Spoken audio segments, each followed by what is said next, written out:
ഇന്നലെ വൈകിട്ടുണ്ടായ അപകടത്തെക്കുറിച്ച് special branch എഡിജിപിക്ക് നൽകിയ പ്രാഥമിക റിപ്പോർട്ടിലാണ് പോലീസിനെതിരെ പരാമർശമുള്ളത്. തിരക്ക് നിയന്ത്രിക്കാനുള്ള വടം പോലീസിന്റെ കയ്യിൽ നിന്ന് വഴുതിപ്പോയതാണ് അപകട കാരണമായത്. 10-ൽ താഴെ പോലീസുകാർ മാത്രമാണ് ഈ സമയത്ത് ഇവിടെ ഉണ്ടായിരുന്നതെന്നും റിപ്പോർട്ടിൽ പറയുന്നു. എന്നാൽ ഇവിടെയുള്ള വേലിക്കെട്ടിന് ബലക്ഷയമുണ്ടെന്ന കാര്യം നേരത്തെ തന്നെ ദേവസ്വം ബോർഡിനെ അറിയിച്ചിരുന്നുവെന്നാണ് ഡിജിപിയുടെ വാദം.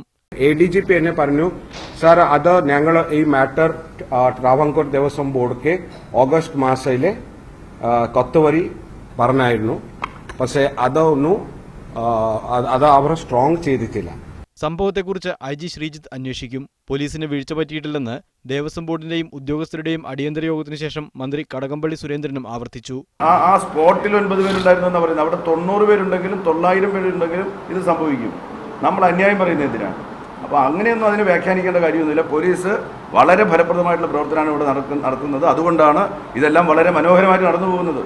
മകരവിളക്ക് മുന്നിൽ കണ്ട് സുരക്ഷാ ക്രമീകരണങ്ങൾ ശക്തമാക്കും. ഇന്നലെ വൈകിട്ട് മാളികപ്പുറം ക്ഷേത്രത്തിന് മുൻപിലായിരുന്നു അപകടം. 31 പേർക്ക് പരിക്കേറ്റു. ഗുരുതരമായി പരിക്കേറ്റ 7 പേർ കോട്ടയം മെഡിക്കൽ കോളേജിൽ ചികിത്സയിലാണ്. തിരുവനന്തപുരം ബ്യൂറോയ്ക്കൊപ്പം മീഡിയ 1 സന്നിധാനം.